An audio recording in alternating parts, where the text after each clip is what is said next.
Hey guys, I'm here with my coach, Jen from InjaFit, and we are just gonna do a quick little rundown on my new training program and what we have in store. So Jen, what is the new plan for me and my training? After the Vancouver Island showdown, we decided to make some shifts to Tessa's training.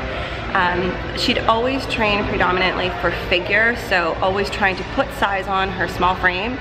And with the switch into bikini, what we recognized is that certain areas of her body didn't necessarily need to come up anymore. In fact, they needed to come down.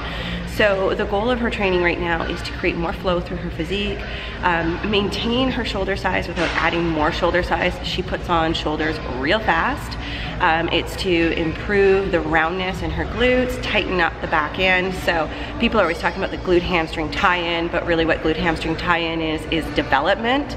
And since we're in contest prep, it's gonna be hard to create development, but if we can get tighter back there, create more metabolic demand, we're gonna have a leaner back end, which is going to create more shape regardless. And so our training now is gonna go a little bit more athletic, a lot more geared just towards glutes and just allowing the rest of her body to not soften up, but sort of flow through her. All right, so we actually are going to be working out together today and we are going to be filming that, so let's get right to it. Okay, I have Tessa going into hip thrust and she's gonna be doing a 1 1/4 hip thrust. So she's gonna do a full range of motion, full hip thrust with a quarter thrust. You're gonna notice too, I only have about 3 risers on each side of the bench. She's looking down. This is allowing her chest to move as we want it to, while allowing her to activate her glutes without placing any strain on the lower back, so there's no arch in her lower back. And foot placement is going to be a little bit individual. So for Tessa, we have toes pointed up just a little tiny bit and feet just a little bit past the knees. Okay, so for the next thing we're doing, I have Tessa doing between bench for depth, Sumo Squats. So toes are pointed out, she's coming down. I say to my clients, think about, it's like you're closing up a zipper on your way up, in between your legs. Good, Tessa, keep going. Keep the kettlebell real close to your body. And I want you to hold it down at the bottom. Hold it here, pulse it for 3. Come back up. One more time. Come back up. Okay, so we're gonna do banded abduction in a bridge. So the reason why I love these is because with having to keep your hips up, you are activating your posterior chain the whole time. And then of course, we are getting that glute activation with the in and out motion of the band, digging the heels into the floor. The hardest part is always keeping your hips up. Okay, so we're gonna be doing some unilateral work. Why I like unilateral work, so 1 leg at a time, is it just allows for any imbalances to become very present, and it takes the focus onto one side of the body at a time, again, allowing for any imbalances to sort of be rectified. So these are, I like kettlebells because of the grip. These are 1-legged kettlebell deadlifts. We're getting a full range of motion,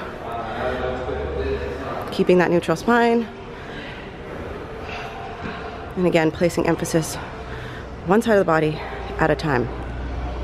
Now, straight into that same unilateral work. On that same side she started with, we're gonna be doing banded kickbacks, quadrupled, so on all 4s, 15 reps, pushing the heel right into the ceiling, trying to keep the hips square as possible.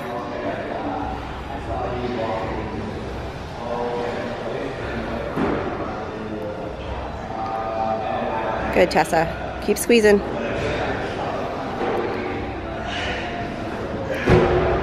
And then we're going to be going into banded fire hydrants.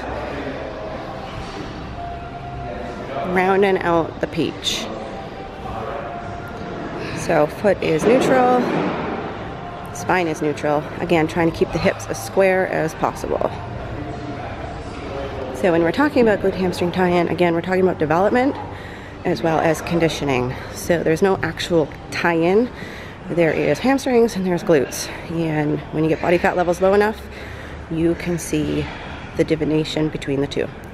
One thing I want to point out is Tessa's footwear.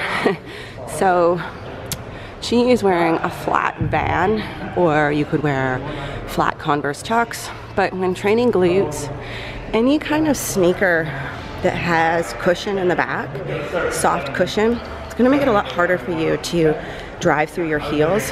It's going to kind of absorb that. You want to be able to really push through the floor and have that sort of locked in weight in through your heel. If you have a soft cushiony runner, like for running, you're going to be taking away from that glute activation and digging through your heels. So try for a flat shoe. You can get training shoes. Some CrossFit shoes are good. Wrestling shoes, Chucks, not too expensive. Even bands like these will work. Okay, so next up, we're doing a tricep of cable pull throws. And why I love cable pull throws is that stretch at the bottom. So she's still driving through her heels, keeping a neutral spine, giving a nice extension squeeze at the top. So glutes are tight, squeezing. For here, we're gonna do about 15 reps. And then we're gonna move right into our next movement, which is going to be kneeling banded hip thrust. So I always like to tie it to a low extension, and I'm gonna pull it out so we've got enough of pressure, and we're just gonna extend and squeeze at the top each rep. For this, we're gonna do about 30 reps. Tessa, I want you to step forward just a little bit, put a little bit more pressure. Good. And really watch when you're doing these that you don't go too far past. So you want to go into a hip extension, but you don't want to go into a posterior tilt where you move the hips too far forward and start arching the low back.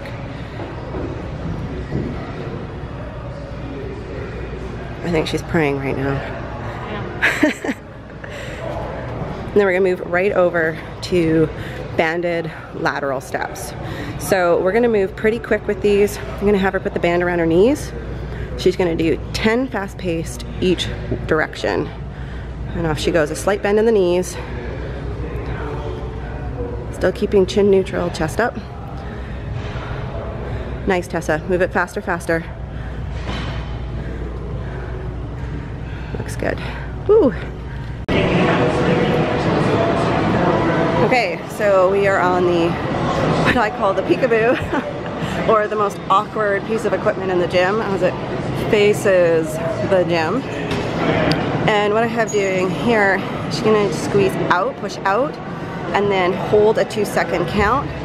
So using a lot of power, push, and then hold for 2 seconds. We're gonna do about 3 sets of 20 here. I have Tessa leaning slightly forward because this is where she feels it more in her glutes. And that kind of positioning, whether you're upright, leaning forward, is going to be very personal to your own biomechanics. But that's that. Okay, so we're just finishing up this workout with some posing.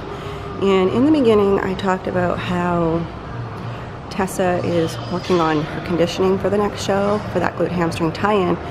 What I forgot to mention was that after her last show, we spent about 6 weeks almost going, I would say it was like a reverse diet, but we went into nearly her maintenance calories while holding weight. And I do feel, and she feels as well, just from looking at her photos and her physique today, that we did add some mass to her glutes. She's 18, so being able to grow is definitely a little easier for her than it would be someone my age, edging towards 40. So we're hoping that the little bit of a difference in that 6 weeks will be enough to kind of round her glutes out more for her next show.